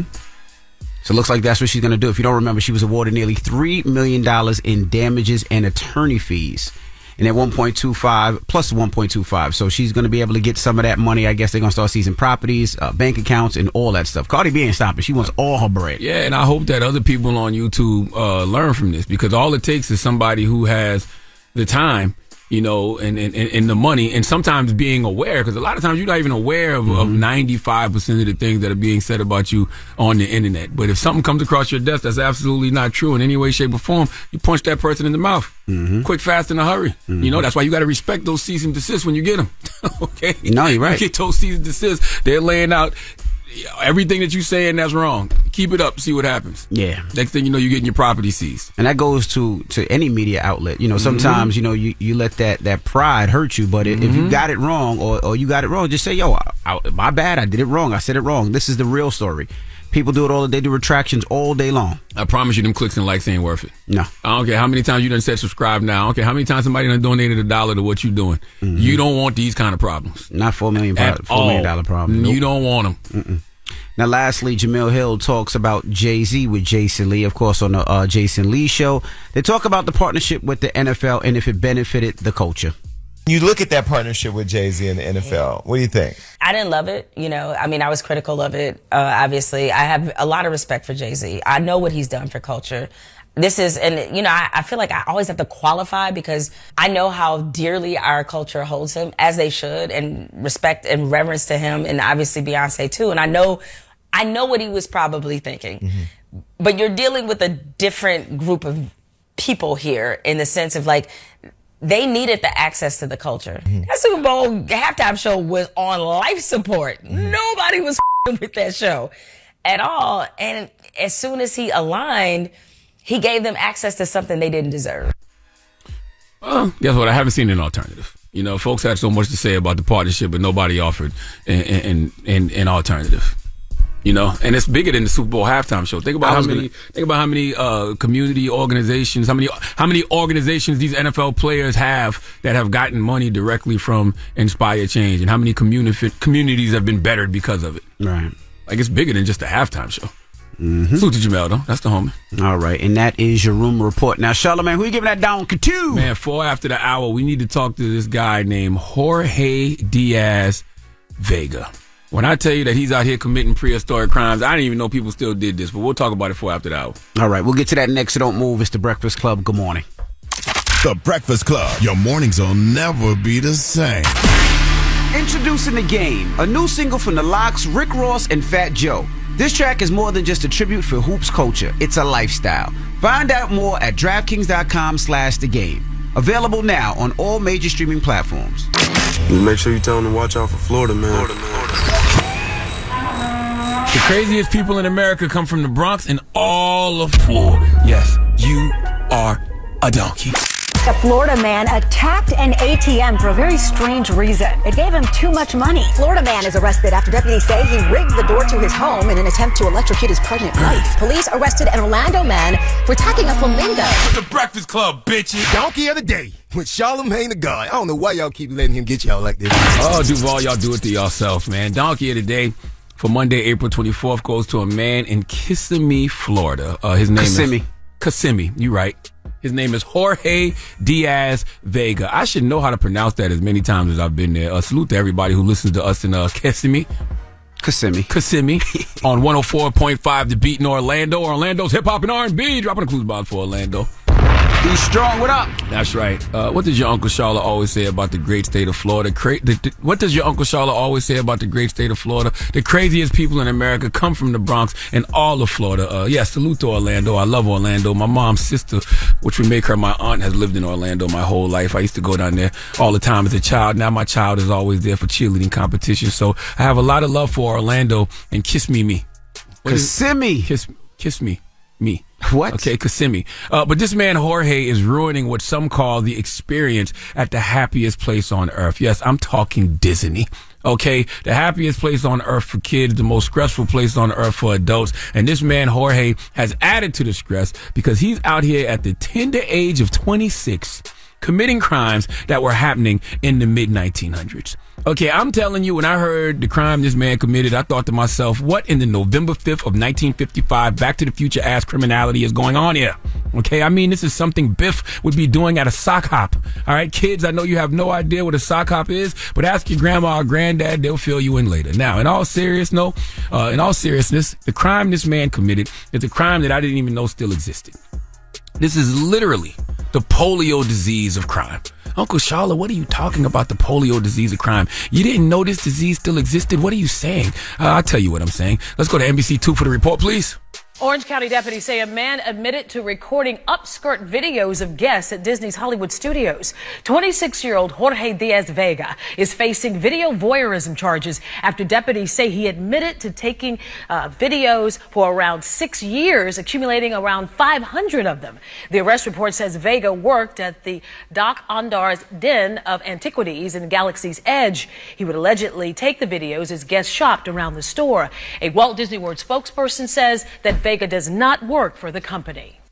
I did not know this crime still existed. Envy, did you? No. Folks still attempting to look up women's skirts in 2023? That's crazy. Like, Jorge is out here recording up women's skirts in 2023 like some sort of prehistoric pervert. This man had over 500 videos on his phone, and he willingly showed some of his footage to law enforcement. And his reasoning was because he said it's hard to find those types of videos online. I repeat, he said it's hard to find those types of videos online. Jorge, what the hell are you talking about? Okay? In 1940, was Jorge frozen in some type of government hibernation experiment and he's just being unthawed now? Is he just waking up with us now? You committing crimes that Wally Cleaver was trying to teach the beaver to do, and you saying that you can't find those types of videos online? Videos of guys going up women's skirts? Usually I research these kind of things, but I don't want that in my browser history because recording up a woman's dress and she doesn't know it is absolutely a crime. But sir, if poom poom is what you are looking for, okay, if that's what gets you off, there are no shortage of vaginas online. I mean, vaginas go viral every second of the day. Have you ever heard of Pornhub? All right, Pornhub is the go-to for so many of us, but in researching this morning so I can be accurate, I stumbled across Porn Dude, which shows you not just Pornhub, but also over 136 free porn tube sites just like Pornhub.com. Matter of fact, Jorge, after you Google Pornhub, Google other sites like Pornhub. No, like literally type that in, other sites like Pornhub, and you will see thousands of vaginas, breasts, threesomes, 2 men, 1 woman, 2 women, 1 man. Whatever your sick, perverted mind can think of, you can find online. Not to mention VR porn. Okay, virtual reality porn. That's right. You don't have to watch in third person anymore. You get a VR headset or a smartphone fitted in the headgear, and voila, you are now seeing a scene from the point of view of one of the performers. Jorge, what you got arrested for is not only criminal, it's literally like going out of your way to use a payphone in 2023. Imagine sitting in a residence, could be an apartment, a house, a trailer, whatever it is. You in a residence and it's 2 a.m. and all of a sudden you decide you need to make a phone call and there's 2 smartphones in the house. Fully charged, great plans. You can make any call you want, but you decide to bypass both those smartphones that may be within 6 feet of you to drive all around Orlando and Kissimmee. Did I say it right? Kissimmee, looking for a damn payphone to use, okay? That's the game you are choosing to play in 2023, Jorge. Look, Jorge, I don't know if maybe you're just not up on all the current technological trends, or you just one of the biggest perverts we've seen thus far. But what I do know is that Donkey of the Day was made for people like you. It was made for people like you to get the credit they deserve for being stupid, and this in 2023 is indeed stupid. Please give Jorge Diaz-Vega the sweet sounds of the Hamiltons. Oh, now you are the donkey of the day. You are the donkey of the day. Yeehaw. Strange world we live in. It is. Strange world we live in. It is. He's only 26. They just said 56, I might understand. Super crazy. You know what I mean? And let me just tell people out there, Kissimmee is a place maybe about 15 minutes outside of Disney where a lot of people get their Airbnbs from. It's a great community. So if you ever want to go to Disney and you want to get an Airbnb or you want to stay someplace, it's a great place to look. It's Kissimmee. It's like 15 minutes from Orlando. The drive is not that too south long. of Orlando. I love Kissimmee. What? I love Kissimmee. All right, well, kiss yourself Kissimmee. then. All right, it's Kissimmee. All right. Well, thank you for that donkey today, sir. Mm-hmm. And shout to BET. Everybody on BET, we'll see you guys tomorrow. Everybody else, let's open up the phone lines. 800-585-1051. Like that little pause you took after that. We got to take a pause. You got a little week? No, we got to take a pause. I have to take a pause. You it's like a produced second. yourself really good. You see, I did that. I got to take a second. I kind of Absolutely. I wish you would pause yourself more often. You deserve it. What is wrong with you? What is wrong with you, man? What is wrong with you? What are you talking about? You was in Atlanta all week and you've been kinky all morning. It's nothing. Listen, Atlanta ain't got nothing to do with me. I'll go to Atlanta and mind my business. Okay? All right. Let's open up the phone line. We were talking to Polo G's mom, and Polo G's mom said this about her kids. Coming from a person in an impoverished community, I never had a station, right? So I wanted my children to have a station. I wanted my children not to know the struggle. I wanted my children to know what support was. I wanted them to know that many times we are hardwired to think that in order to be successful, we gotta go through some shit. You don't have to go through some shit. Live your life, be my child, I'll figure out the rest. It doesn't have to be all that. Now, the question That's is... Station Mac, by the way. Dropping the clues bomb for Station Mac. Manager extraordinaire, handles all the business. Now, we're asking 800-585-1051. Do you agree? Do you agree that your child should not have hardships? Do you agree with your child? Maybe he shouldn't have to do the things that you had to do. Yes. Now, if you look at Shaquille O'Neal a couple of months ago, Shaquille O'Neal said the opposite. Shaquille O'Neal said that's his money. He gonna make his kids work, and they gonna have to do whatever they gotta do. No. He said he wanted his kids to finish school. He said he wanted his kids to finish school. He said you're not touching none of my money unless you get a degree. Oh, he said that. Okay. I agree with Station Mac. Yes, I do too. Now, I do think, hardships, build character and all that other stuff. Allows you to be, do they? I don't know if they do or not. But, I just know that's the only way I knew how to. I went through things because of the circumstances I was in. But I will say this. Life is not about being rich and making money. That's not what life is about. Life is about enjoying the moments. People have been dying so fast. People have been dying so early. So if I could bust my ass so my kids don't have to go through the stuff that I had to do and work at the long hours that I had to do, that's right. I don't have a problem with it. Life is about being happy. Yes, and that's all I want my kids to be happy. And I say this over and over and over again. And I think you guys out there, if you have kids, you should think about it as well.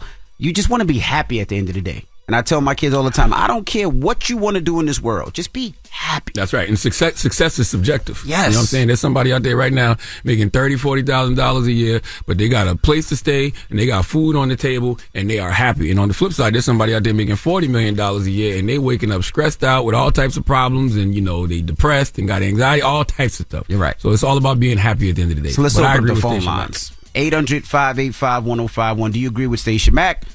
Let's talk about it. It's The Breakfast Club. Good morning. The Breakfast Club.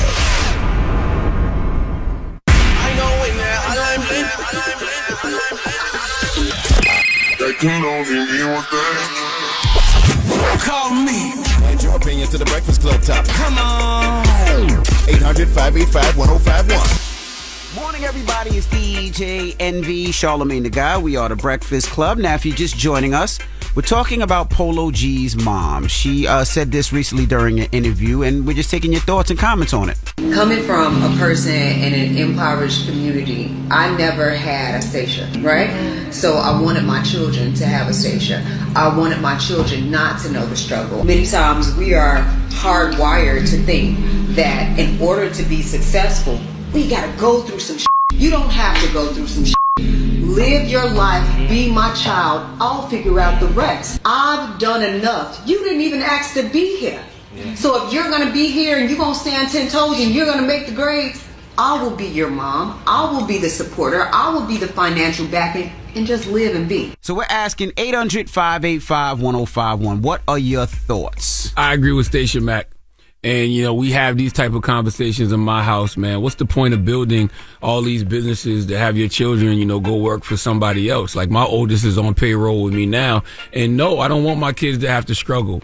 I'm trying to raise trauma-free babies. I went through the struggle because that was the circumstances, you know, my parents were in. But the whole point of life is to bust your ass so your kids don't have to struggle the way you did. And all I want to do is create the kind of circumstances that my kids need so they can do whatever they desire to do. Like, a lot of times our options are limited based off where we are from and what we have access to. So I want to put myself in position to create the kind of circumstance that my kids can really, truly do whatever it is they desire to do. Yeah, no, absolutely. And like you said, I got, you know, both my oldest on payroll. I got Madison and Logan. But this is the thing. So my parents are from Brooklyn, Rutland Road in Brooklyn, right? And they worked hard and they overworked to get me out of that environment. Had me growing up in Queens. They put me in the best schools. They paid for me to go to Hampton. They did everything that they had to do to make sure I was out of the streets and out of areas where the streets could take over and possibly kill me. They did what they had to do to make sure I was good. That put me on a level where I'm at now. And now I'm trying to do the same thing for my kids. Whatever it takes, I'm trying to work hard. I'm trying to bust my ass because at the end of the day, I want my kids to be happy. That's right. And that's part of breaking generational curses and generational trauma. Y'all sound crazy as hell saying y'all kids, you know, y'all want y'all kids to struggle. None of us want our kids to struggle. We want our kids to understand the value of things. Correct. We want our kids to understand the value of hard work. But if I can prevent my kids from struggling, why wouldn't I? It's called nepotism, baby. Yes. Yeah. And I'm all for it. You know what I mean? That's what white communities do all day, every day. Yes. You know, I'm not mad at it in no way, shape, or form. I do not want my kids to struggle. I just want them to understand the value of things and the value of hard work. That's it. And I tell my kids all the time, I don't care what you want to do. I want you to be happy as a parent. Me and my wife's job is to make sure that we make it work. So if I say it all the time, if my daughter wants to do nails, yes, you can do nails if that makes you happy, but dad and mom's going to figure out how you're going to own a bunch of nail salons. But that's what I mean when I say you want to create the kind of circumstances that kids need so they can do whatever they desire to do. I don't care what field my child decides to go in. I just want them to have that freedom and that flexibility to be able to go do it because of the opportunities and the circumstances that, you know, my hard work has created. Yes, and one other thing I will say too, me and my wife believe in seeing our kids enjoy it. I know a lot of people wait till they die and then they want to leave a whole bunch of stuff for their kids. I'm opposite. I want to see my kids enjoy what I worked hard for. Damn right, whether right now. it's vacations, whether it's whatever it is, I want to see it. I work hard for it, so I'm going to spoil my kids. And what Charlamagne said, yes, as long as they value where it came from. They value the money. They know how hard it is and they respect it. That's it. I don't have a problem with it. Let's go to the phone lines. Hello, who's this? Hey, what's up, man? It's Marcus from Houston, Texas. Marcus from H-Town. Talk to us, brother. What's up, y'all, man? Hey, man, you know what? What's so crazy? I totally agree with y'all, man, like about, you know, wanting to be there and take care of my kid and them not having to worry about nothing. But then at the same time, I kind of agree with Shaq because the generation is not the same versus like when we was growing up. Like, I feel like it was a little tougher on us, but we had like the mindset, like, you know, it wasn't so much mental health. Like, I feel like us doing this with kids and just wanting to take care of them, it takes away from their responsibility in a sense. Nah, I never said take care of, not have their responsibilities. They still going to have responsibilities. Now, my kids can't just sit home all day and play video games. They're going to have to get out there and do something, but I just want them to do what they enjoy. Now, let's say my son is nice in video games, and there's a big market for video games. And what if you make $millions of dollars on video games like some of these kids are? We can talk that too, but he's just not going to be at home doing nothing. He has to do something. He has to do what he enjoys. But that's what Shaq said. I know there's a couple of clips floating around, but I heard Shaq say once, I think it was on Earn Your Leisure, actually. He said, I'm not giving these kids none of my money unless they go to college. They got to get a degree. I thought that's what he said. Yeah. So that's still like not a ultimatum, but it's a goal. It's giving you a goal to reach. I would never say this to my kids, but I do feel that some kids are for college and some kids are not. Right? I believe they have to do something, whether you're an entrepreneur, whether you're getting into business or something, because some kids are just not into it. Thank God my kids are, but I'm not mad if one of my children said, you know what, Dad, I don't want to go to school. I'd rather take this way. I want to be a real estate agent. I want to be a mechanic. I wouldn't be mad at that. If you went to a trade school, I wouldn't be mad at that. Actually, Shaq said that his kids need to have 2 degrees. to access his inheritance. I'm looking at the quote now. He said, I got 6 kids. I would like a doctor, somebody to own a hedge fund, a pharmacist, a lawyer, someone that owns multiple businesses, someone to take over my business. But I tell them I'm not going to hand it to you. You got to earn it. So he wants his kids to have 2 degrees to access his inheritance. Hello, who's this? Natasha. Hey, Natasha, where you calling from? Columbia, South Carolina. 803 Metro, what's happening? Talk to us, Mama. What's your thoughts? What's going on? I feel exactly what Shaq is saying. Children need to know exactly what hard work is and the value of $1, but I'm not going to let my child struggle. If there's anything that I can do for him, I'm going to make it happen versus me having the way I did growing up, struggling to find food, struggling to find clothes, struggling to how to get a textbook. No, by any means, if I have it, I'm going to take care of it. But he is going to know, and she is going to know what hard work is, what it means to have a degree. Both my kids are required to have a degree or a trade.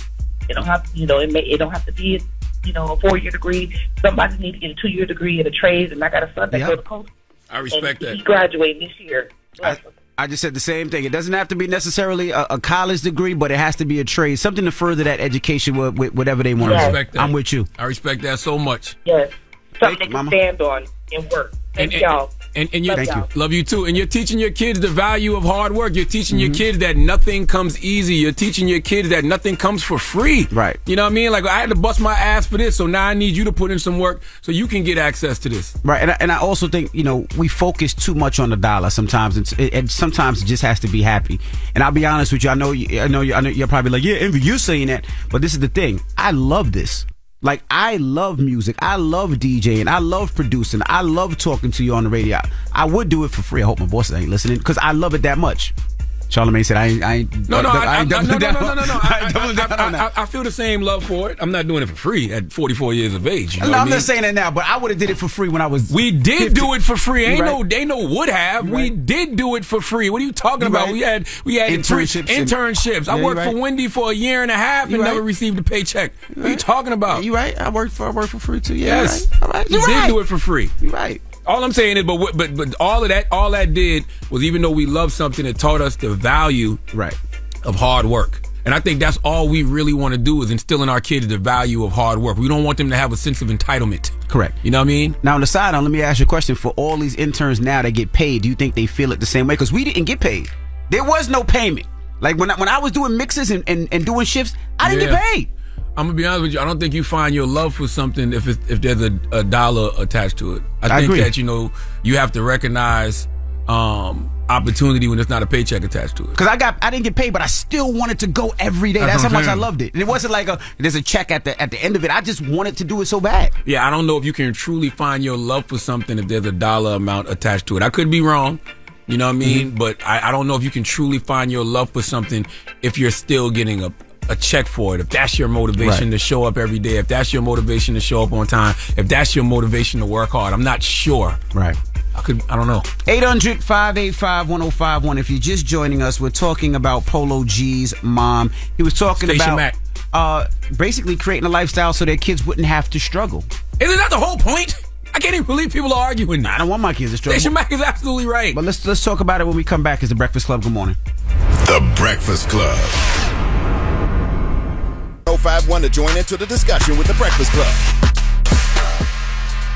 Morning, everybody. It's DJ Envy, Charlamagne the Guy. We are The Breakfast Club. Now, if you're just joining us, we're talking about Polo G's mom. Now, she was talking about working hard so her kids wouldn't have to struggle. She doesn't want her kids to struggle. She wants her kids to be okay and happy. And I feel her. Let's play the clip. Coming from a person in an impoverished community, I never had a station, right? So I wanted my children to have a station.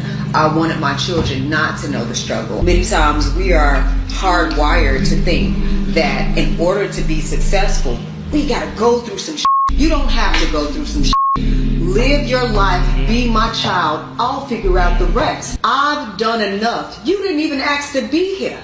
So if you're going to be here and you're going to stand 10 toes and you're going to make the grades, I will be your mom. I will be the supporter. I will be the financial backing, and just live and be. Station Max said nothing wrong. And one thing that she said that's super true in that clip is she said she didn't have a Station Mac growing up. Just like Shaq kids didn't have a Shaq.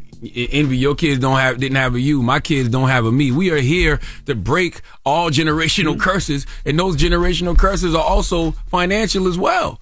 Right. We got to create circumstances that our kids can thrive in. Can you imagine how great you possibly would have been, Envy, if your parents, you know, because they did create a circumstance for you to thrive. Mm-hmm. But what if they already came from a circumstance of thriving and not just surviving? No. Well, not only that, it was certain things that we had to figure out. I had to bump my head and figure out, which was, you know, I bought my first house when I was 22. My interest rate was 14%. You know, at one time I had the wrong accountant. I wasn't paying the taxes the right way. I didn't know. You know what I mean? I had to figure all it out. Creating businesses and LLCs and buying businesses and buying cars and homes and LLCs. It was things that I just didn't know because I wasn't privy to. That's right. That my kids will know. That's right. We come from no information. No information. None. Zero. Figuring it out ourselves. But not even that. Like, I even tell everybody, you know, my parents never invested in money. They never invested in anything because they didn't know. They didn't have no money to invest in. And that too. Like, my mom was an English teacher in South Carolina. Like, the most she ever made was like $30,000 a year, and she was trying to take care of 5 kids. And my dad, you know, he always kept his hustle going, but he had his fights with substance abuse and, you know, drugs and things of that nature. So he didn't really probably have the money to invest like that. Right. You know what I mean? So my dad was a police officer. He didn't have no money to invest. Oh, man. Jesus Christ. All right, well, let's go to the phone line. You think about it now, you be like, Jesus. Now, Kelly, good morning. We're talking about how you raising your kids. What's your thoughts, Mama? Okay, good morning. Thanks for having me. I think that is a rich people's sport. That lady is rich, so she's more than capable of taking care of her children like that. But for the 9-to-5 people like myself, I feel like the child should have more responsibility and hold their own. Really? Well, nobody's saying the kids shouldn't have responsibilities. I didn't take that from what she said. Nobody said any of that. Like, nobody said the kids shouldn't have responsibility.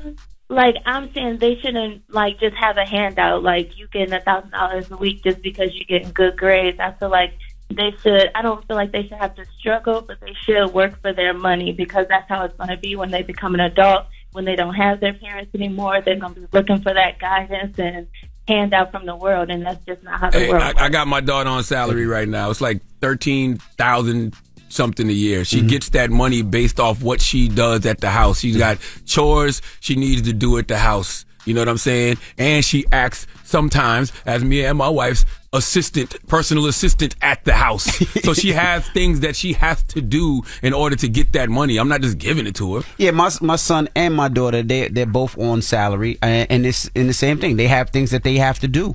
My daughter she's at the office, she has to work. My son has to work, and then they take their money and whatever it is, they pay for their cars, they pay for their school tuition, and that's what it is. But they still have to have responsibility. Nobody's just giving anything away. They still have to do things like I had to do as a child.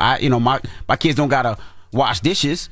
Reason being is, as a kid, I didn't have a dishwasher. Oh, my daughter had to wash dishes. We got 2 dishwashers, and my daughter washes dishes. She puts that's part of the chores, baby. My kids put it in the dishwasher, but she's not washing dishes. No, that's part of the chore. 14 years old, you in there washing dishes before you go to bed. That's part of it. You got a dishwasher? We got 2 of them. And you still make her wash dishes? You damn right. So what's the purpose of having a dishwasher? I have no idea because I don't wash dishes. They got to take that up with my wife. But clearly, she's instilling something in my daughter that she's going to need, right? And that's all we really want. We just want our daughters and our sons to understand the value of hard work and understand that none of this comes easy. So once again, don't weigh your hardships and what you went through versus what your kids call hardships and what they're going to go through. Because hopefully they don't got to go through nothing that you went through. That's how you know you did your job. Right. What's the moral of the story if there's a moral? I think I just said it. Okay. Yeah. Surprised you don't use the dishwasher though, bro. We do use the dishwasher, but my daughter definitely washes dishes every night. That's part of her that's part of her job to make that salary every year. Yes. I ain't gonna lie. I pull out the paper plates until we got company. I love doing that too. Oh, well, after that. All right. Well, we got to talk Southwest. Why? Because Southwest is wilding. Somebody spilled rice on the plane, and they said, we not moving this plane until somebody picks up the rice. I don't know who raised you. She really said that. We'll talk about it when we come back. It's The Breakfast Club. Good morning. Everybody, it's DJ Envy, Charlamagne the Guy. We are The Breakfast Club. What's up? Salute to Angel Reese and Flo J for pulling up too from LSU. Y'all are so stupid in the comments. I cannot stand when I stand... What? Whenever I stand next to somebody tall, y'all be like, damn, Charlamagne short. You are short. Angel Reese 6'3". She's 6'3". What the hell you talking about? She's 6'3". But you do look tiny. I would standing next to somebody 6'3". Somebody put in the comments, I look like the annoying little brother you got to take every place with you. You look like a toddler. But anyway, let's get to the rumors. Let's talk Southwest Airlines.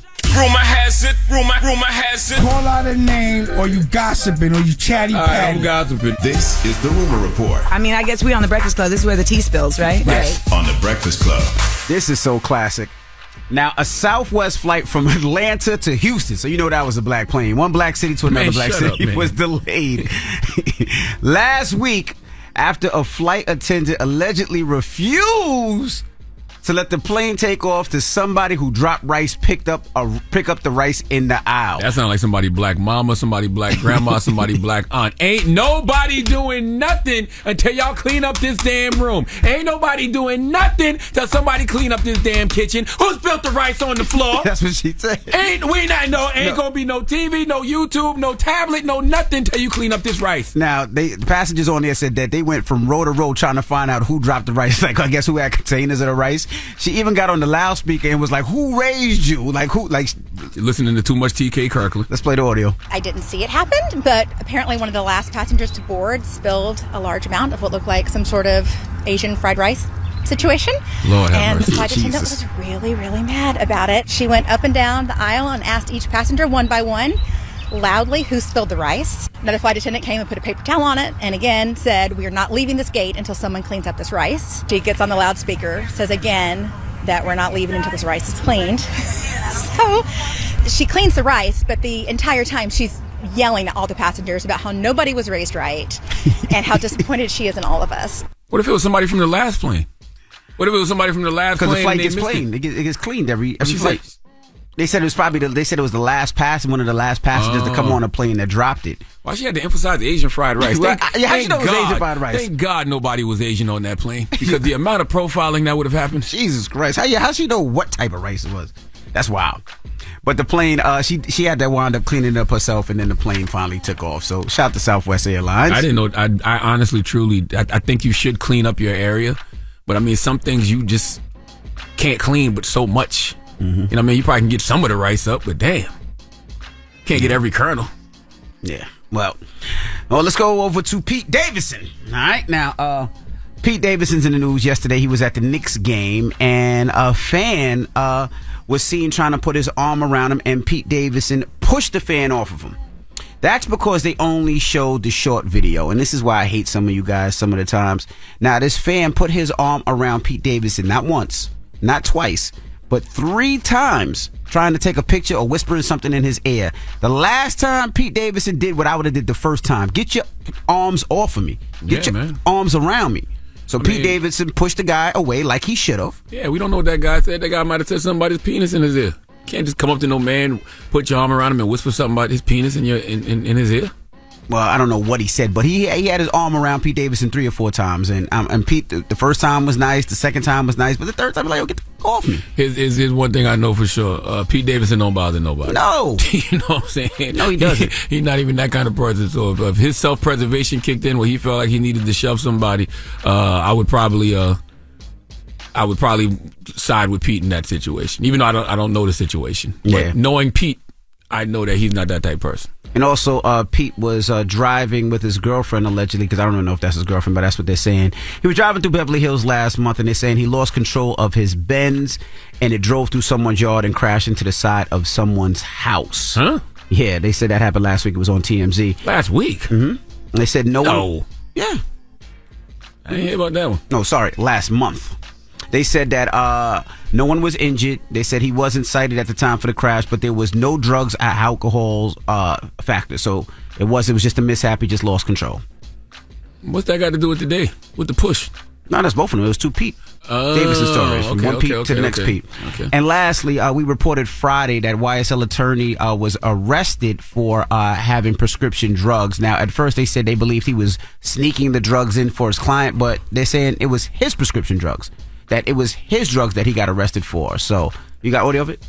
I mean, from the start, the whole thing seemed a bit staged, and the warrants essentially alleged that he had a prescription bottle with his prescription medication, and there was another dosage of the same medication in the bottle, which is not uncommon for the doctors to say, oh, well, you were on this many milligrams, we're going to change it to that, and then to have them in the same bottle is not really an issue. I mean, I'm not a criminal, I'm a patient. Yeah, it was humiliating. It felt like some kind of retaliation for something, but yeah, it didn't feel good. Retaliation, he says, after he accused prosecutors of lying to the court. He made those claims earlier this week during a bond hearing for his client Miles Farley, who's charged with murder. Prosecutors call Menendez's comments false and baseless. The state also says they had nothing to do with his arrest or any other issues involving defendants and sheriff's deputies.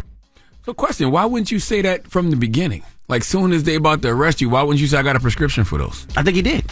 And they still locked him up? And they still locked him up, yeah. And then he threw his phone to a colleague, and I guess when he threw the phone to the colleague, it hit an officer, and they said that he threw the phone at the officer. They were trying to charge this attorney with a little bit of everything. But at first, the story came out last week, that he might have allegedly been trying to give it to his client, but that wasn't the case at all. Yeah, I hate things like that because nobody's going to talk about the what actually happened as loud as they talked about what originally happened.